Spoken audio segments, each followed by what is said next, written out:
ಅದು ಯಾರಿಗಾರು ವಿಶ್ವಾಸ ದ್ರೋಹ ಮಾಡಿರ್ಬೇಕಲ್ಲ. ಈಗ ನನ್ನ ಮೇಲೆ ಒಂದು ಆರೋಪ ಮಾಡ್ತೀನಿ, ನಿನ್ನ ಮೇಲೆ ಆರೋಪ ಮಾಡ್ತೀನಿ ನಾನು ವಿಶ್ವಾಸ ದ್ರೋಹಿ ಅಂತ.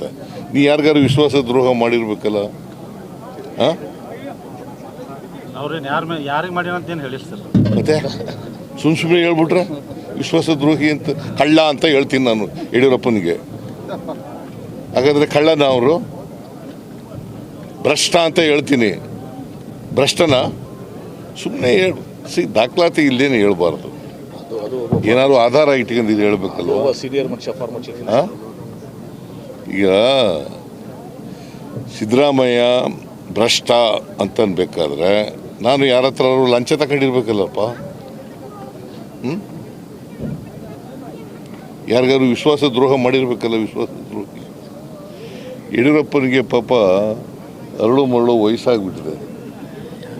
ಅರಳು ಮರಳು ಅವ್ರ ಕಾಲದಲ್ಲಿ ಯಾರಿಗೆ ಭ್ರಷ್ಟರು ಅಂತ ಕರೆದದು? ಬಸನಗೌಡ ಯತ್ನಾಳ್ ಯಾರಿಗೆ ಕರೆದದು? ಯಾರಿಗ್ರಿ ಕರೆದದು?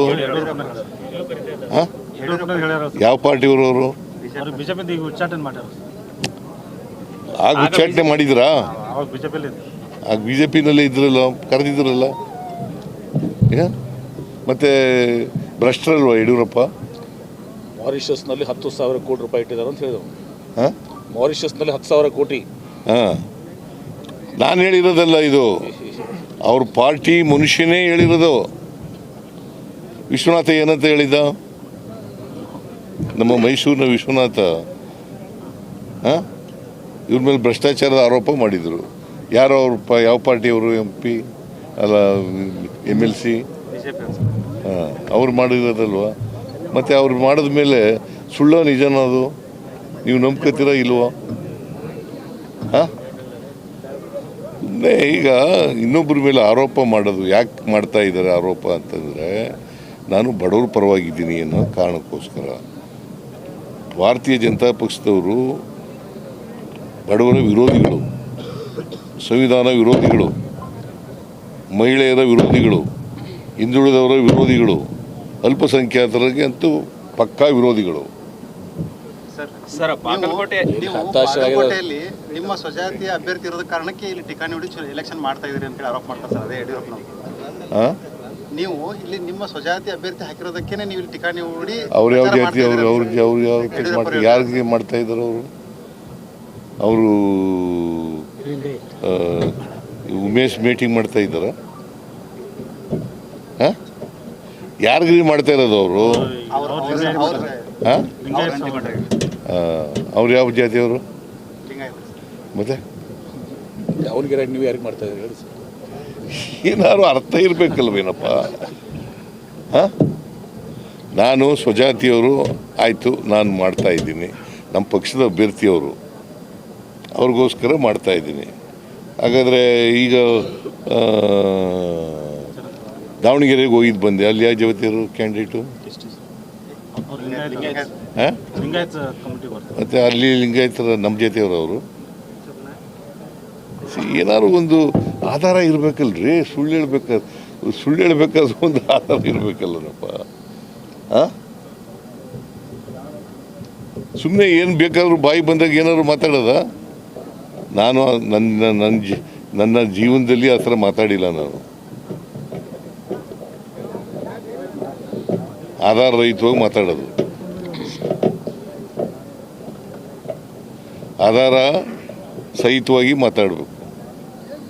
ಆಧಾರ ಸಹಿತವಾಗಿ ಇಲ್ಲದೆ ಹೋದರೆ ಅದು ಆಧಾರ ರಹಿತ ಆಗ್ಬಿಡ್ತದೆ. ಅದಕ್ಕೆ ಏನು ಕಿಮ್ಮತ್ತು ಇರೋದಿಲ್ಲ. ಅದಕ್ಕೆ ಸರ್, ಗ್ಯಾರಂಟಿ ಹೆಸರಲ್ಲಿ ಕೋಟಿ ಲೂಟಿ ಮಾಡಿದ್ದಾರೆ. 2028 ಅಷ್ಟೇ ಅಲ್ಲ, ಈ 2 ಉಪಚುನಾವಣೆಯಲ್ಲೂ ನಾವೇ ಗೆಲ್ತೀವಿ ಅಂತೇಳಿ ಯಡಿಯೂರಪ್ಪನವರು ಹೇಳಿರುವಂಥದ್ದು. ಯಾರು? ಯಡಿಯೂರಪ್ಪ ಗ್ಯಾರಂಟಿ ಹೆಸರಲ್ಲಿ ಲೂಟಿ ಮಾಡಿದೆ ಸರ್. ಗ್ಯಾರಂಟಿ ಹೆಂಗೆ ಲೂಟಿ ಆಗುತ್ತೆ? ಅವ್ರ ಅಕೌಂಟಿಗೆ ಹೋಗುತ್ತೆ. ಹೇಳಪ್ಪ ನೀನೇ, ಹೆಂಗೆ ಲೂಟಿ ಆಗುತ್ತೆ?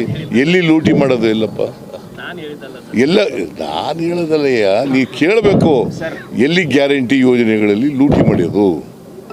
ನೇರವಾಗಿ ಅವ್ರ ಅಕೌಂಟ್ಗೆ ಹಾಕ್ಬಿಡ್ತೀವಿ. ಲೂಟಿ ಮಾಡೋದು ಹೆಂಗೆ? ನೇರವಾಗಿ ಅವ್ರ ಅಕೌಂಟಿಗೆ ನೇರವಾಗಿ ಅವ್ರ ಅಕೌಂಟಿಗೆ ಹೊಂಟೋಯ್ತದೆ. ಈಗ ಗೃಹಲಕ್ಷ್ಮಿ ಯೋಜನೆಯಲ್ಲಿ ಅವ್ರ ಅಕೌಂಟ್ಗೆ ಹಾಕ್ಬಿಡ್ತೀವಿ. ಹೆಂಗೆ ಲೂಟಿ ಆಗುತ್ತೆ? ಯುವ ನಿಧಿ ಅವ್ರ ಅಕೌಂಟ್ಗೆ ಹಾಕ್ಬಿಡ್ತೀವಿ. ಗೃಹಲಕ್ಷ್ಮಿ ಅವ್ರು ಎಷ್ಟು 200 ಯೂನಿಟ್ ಆಗಿರ್ತದೆ ಆ 200 ಯೂನಿಟ್ ಸರ್ಕಾರಕ್ಕೆ ಕೊಟ್ಬಿಡ್ತೀವಿ. KEB ಡಿಪಾರ್ಟ್ಮೆಂಟಿಗೆ ಕೊಟ್ಬಿಡ್ತೀವಿ. ಬಸ್ ಫ್ರೀ ಶಕ್ತಿ ಯೋಜನೆ ಅವ್ರು ಎಷ್ಟು ಟ್ರಾವೆಲ್ ಮಾಡಿರ್ತಾರೆ ಅಷ್ಟು ದುಡ್ಡು ಕೊಟ್ಬಿಡ್ತೀವಿ KSRTC ಡಿಪಾರ್ಟ್ಮೆಂಟಿಗೆ. ಅನ್ನಭಾಗ್ಯ ಅದನ್ನು ಕೊಟ್ಬಿಡ್ತೀವಿ. ಇಲ್ಲಿ ದುಡ್ಡು ಎಲ್ಲಿ, ಲಂಚವೆಲ್ಲ ಹೆಂಗೆ ಹೊಡಿಯೋದು? ನೀನು ಹೇಳಪ್ಪ, ನೀನು ಹೇಳಯ್ಯ. ಅಲ್ಲಪ್ಪ ಯಡಿಯೂರಪ್ಪ, ಅದಕ್ಕೆ ನಾನು ಹೇಳಿದ್ದು ಯಡಿಯೂರಪ್ಪನವ್ರಿಗೆ ವಯಸ್ಸಾದ ಮೇಲೆ ಸುಳ್ಳು ಹೇಳ್ಬಾರ್ದು. ಈಗ ರಾಜಕೀಯದಲ್ಲಿ ಸಕ್ರಿಯ ರಾಜಕಾರಣದಲ್ಲೂ ಇಲ್ಲ ಅವರು. ಸುಳ್ಳು ಯಾಕೆ ಹೇಳ್ತಾರೆ?